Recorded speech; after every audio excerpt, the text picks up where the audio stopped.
बंदो गुरुपदकं कृपा सिंधु नररूपहरि महामोहतमपुं व्यासवचन रविकरण। दर्शक गणों को मेरा हार्दिक अभिनंदन। संत वाणी में शब्द आया है, दुखों का प्रमुखतः 3 कारण है: आसक्ति, अज्ञानता और अभाव। विद्वान ने यही बात को विचार को विमंथन करके निकाला कि अज्ञानता सभी दुखों का, सभी कष्टों का, सभी समस्याओं का महाकारण है।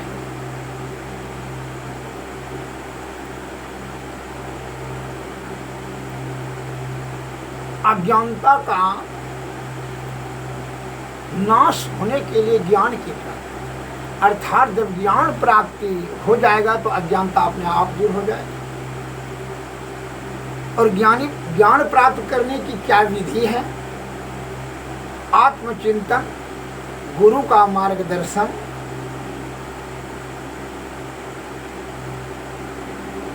प्रगाढ़ अध्ययन अति अनिवार्य है।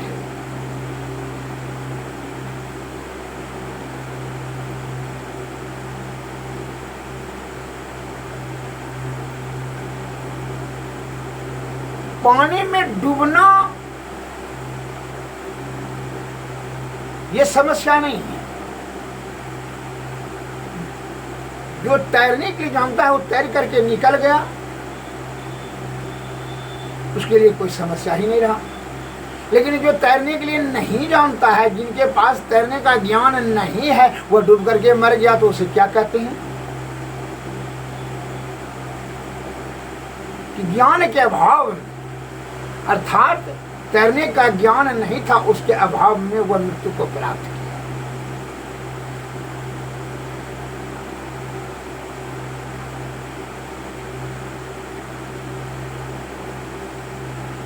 मैं रोग रूपी कष्ट से जकड़ गए,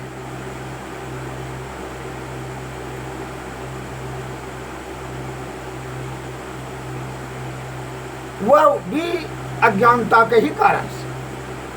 आप समझ सकते हैं कि उसकी जो है रोग से निकलने के लिए क्या करना चाहिए, उसमें ज्ञान का परम आवश्यक है। को ज्ञानी जन से संपर्क साधें। जो हमारे ऋषि मुनि महर्षि ज्ञानी ध्यानी हैं, उन्होंने उस समस्याओं का, रोग रूपी महान कष्टों का, समस्याओं का समाधान आदि काल में ही कर चुके। वही सब जब संचय किया तो 4 वेद 6 शास्त्र 18 पुराण, बड़ी आसीन कृपा करके वही शब्द को संयोजित किया, संग्रहित किया और किताब में संकलित कर दिया कि आने वाला जनरेशन इससे लाभ लेंगे। परंतु हम लोग पथभ्रष्ट हो गए। ये दलाल और पाखंडी और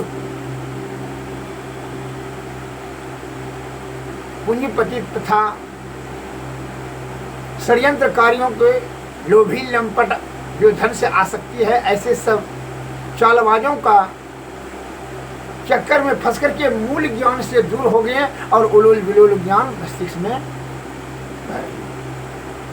और उसी का दुष्परिणाम है कि हम नाना प्रकार के और कष्टों को, एक कष्ट को साधारण कष्ट तो लोग साधारण को उस और जटिल के चक्कर में फंस गए, उसी को हम जटिल बना लिए।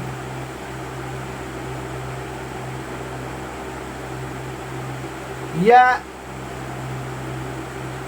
सबसे बड़ा कारण है अपने आदि विद्वान गणों का, अर्थात मुनि महात्माओं ज्ञानियों का, ध्यानियों का शब्द का अवहेलना करना। इसलिए ऐसी दुर्गति हुई। आप देख रहे हैं अल्प आयुमान, रोगाग्रस्त, शारीरिक दृष्टि से दुर्बल होते चले जा रहे हैं मनुष्य जाति, क्योंकि इसलिए प्रकृति के सभी नियमों का उल्लंघन मनुष्य जाति ही करती है। और उनकी सबसे बड़ी दुर्गति मनुष्य जाति को नाना प्रकार का असाध्य और जटिल और आयु, बल, बुद्धि, विवेकता सब छीन होती चली जा रही है। मनुष्य जाति का ही, जबकि 84 लाख जीव का संत महात्मा लोग वर्णन किए हैं। 84 लाख जीव है ये धरातल पर।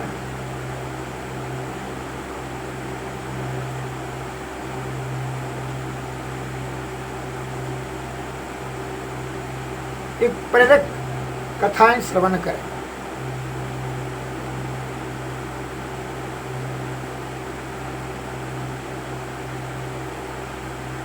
एक लकड़हारा था, लकड़ी काट करके अपना जीविकोपार्जन करता था बेचारा, बड़ा सरल और मूर्ख था।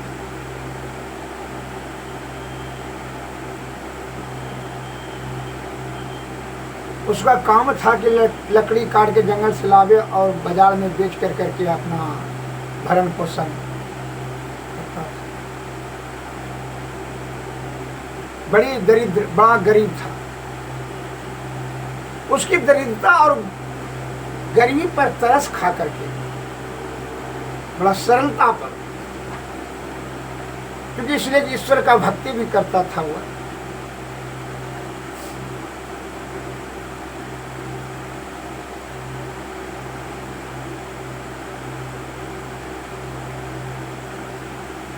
भगवान महादेव जी वह द्रवित हो गए।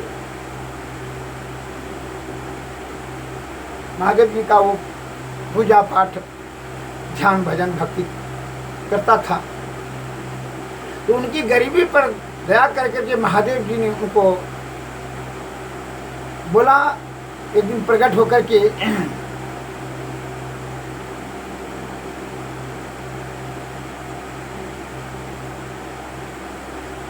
हे लकड़हारा,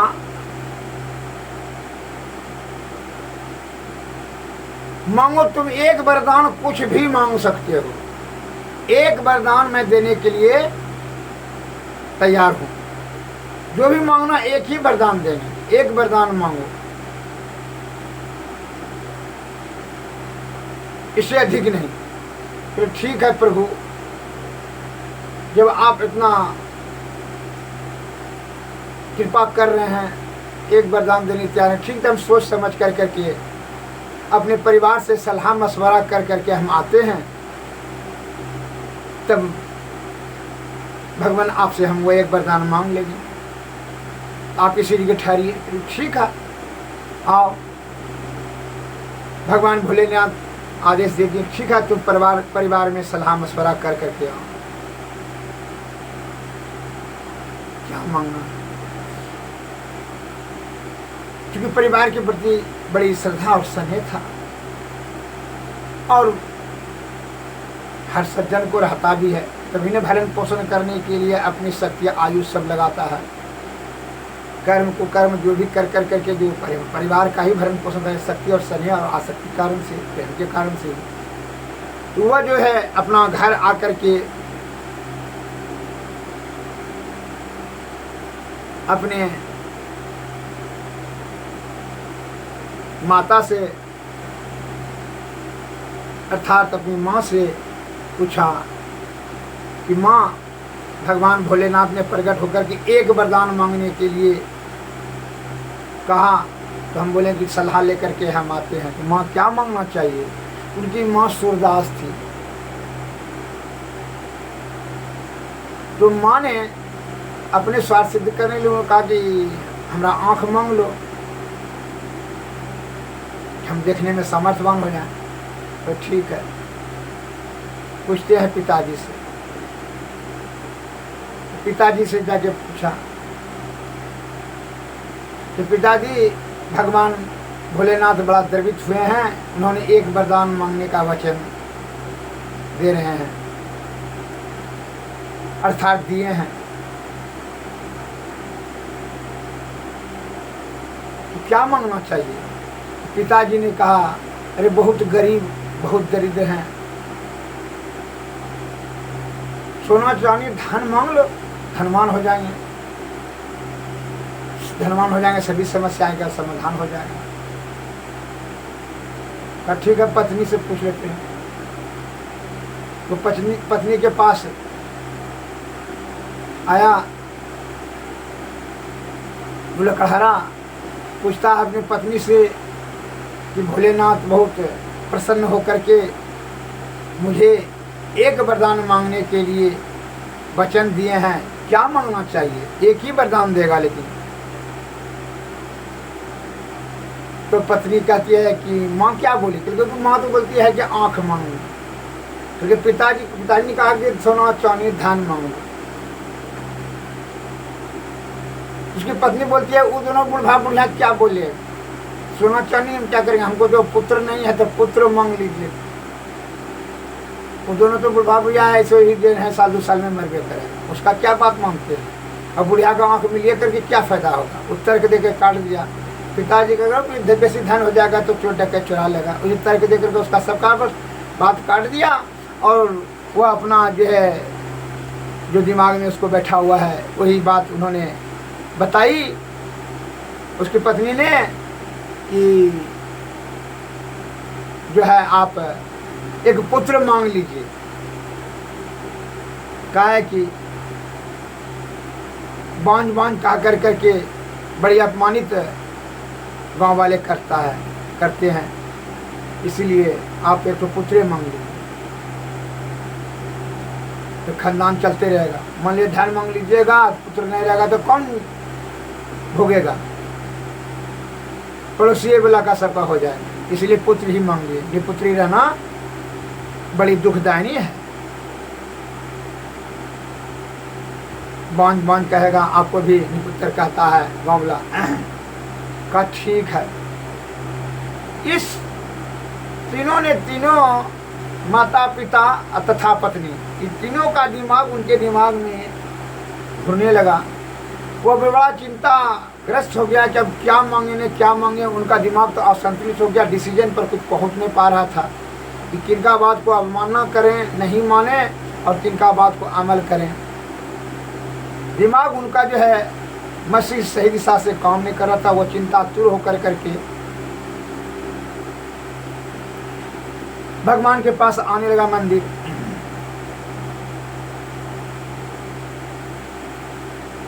बड़ी उदास, बड़ा चिंतातुर, दिमाग उनका जो है किसी डिसीजन पर पहुंच नहीं पा रहा था कि क्या मांगे। एक ही वरदान मांगना है। पिताजी रुष्ट हो जाएंगे, माताजी भी जो है रुष्ट हो जाएगी। माता का आज्ञा उल्लंघन करना, पिता का आज्ञा उल्लंघन करना, पत्नी का बात मानेंगे, किसका मानेंगे? वो नाराज हो जाएगी, पत्नी नाराज हो जाएगी, पिताजी नाराज हो जाएंगे, माताजी नाराज हो जाएगी। बड़ा मुश्किल है। एक गफलत में हुआ चिंता से ग्रस्त था। संजोग की बात हुई, उनके दिमाग में आया एकाएक एक पहुंचे हुए महात्मा जी हैं, वो जंगल के किनारे पर, तो उनसे जा कुछ सलाह ले ले। वो सुनते हैं सिद्ध पुरुष है, पहुंचे हुए विद्वान महात्मा है, विवेकशील है और ब्रह्म ज्ञानी है, आत्मज्ञानी है। उन्होंने सुन रखा था, बड़ा सत्संगी है। ऐसा विचार मन में करते करते हुआ महात्मा जी के कुटिया में पहुंच गया। कौन? लकड़हारा। बड़ी चिंतातुर होकर के महात्मा जी को सभी व्याख्यान उपाख्यान सुना दिए। महात्मा जी प्रणाम। कहा खुश रहो बच्चा, कहिए क्या कहना है। तो महात्मा जी से कहा कि देखिए भगवान भोलेनाथ हमसे प्रसन्न होकर के हमको एक वरदान मांगने के लिए वचन दिए हैं, लेकिन परिवार में जब सलाह किए तो परिवार ने तो सलाह दिया, पत्नी ने सलाह दिया पुत्र मांग लो, पिताजी ने कहा धन मांग लो, और माताजी ने कहा कि जो सूरदास थी है तो उन्होंने बोली कि आँख हमरा मांग लो। अब किनका बात हम माने, किनका बात काटें, यही जो है चिंता हमको सताया जा रहा है। अब भगवान भोलेनाथ तो बोल रहे हैं एक ही वरदान देंगे।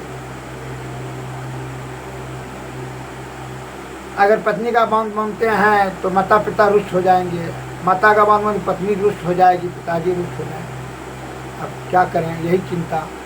इसलिए हम आपके शरण में आए हैं कि कुछ ज्ञान दें। जो कि हमारा कल्याण हो। यही सोच कर करके आप तो ब्रह्मज्ञानी आत्मज्ञानी विवेकशील हैं, इसलिए आपके चरण में आए हैं। हे महात्मन, कुछ ज्ञान दीजिए इस विषय पर। तो महात्मा जी ने बड़ी कृपा करके कहा, ठीक है, जब आप आ ही गए हो हमारे कुटिया में, हमारे शरण में, तो मैं ज्ञान देता हूँ। क्या बोले हैं भोलेनाथ की, एक ही वरदान मांगो। ठीक है, तो जाओ भोलेनाथ से यही वरदान मांगना कि हे भगवान, अगर यदि आप हमसे खुश हैं, प्रसन्न हैं,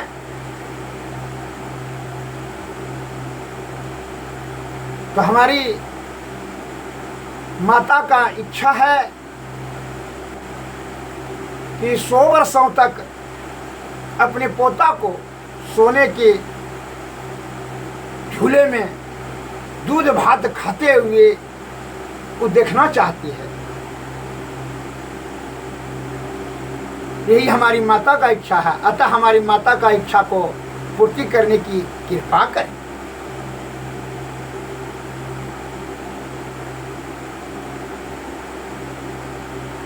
ऐसा ही कहना। पर ठीक है महात्मा जी, ऐसा ही कहेंगे। वह तीव्र तेजी से आया मंदिर में, भोलेनाथ को पुकारे, भगवान हम आ गए हैं। भगवान प्रकट हो गए भोलेनाथ, क्योंकि वचन दे चुके थे। यहाँ बच्चा सलाह कर लिया क्योंकि जी प्रभु सलाह कर लिए, क्योंकि बोलो क्या मांगना चाहते, लेकिन एक ही वरदान मांगना। तो हाँ प्रभु, मेरी माँ का इच्छा है प्रभु, जब आप हमसे प्रसन्न हैं, एक ही वरदान दीजिए। मेरी माँ का इच्छा है कि 100 वर्षों तक वो अपने पोता को सोने के कटोरी में दूध भात खाते हुए सोने के झुलवा पर वो देखना चाहती है।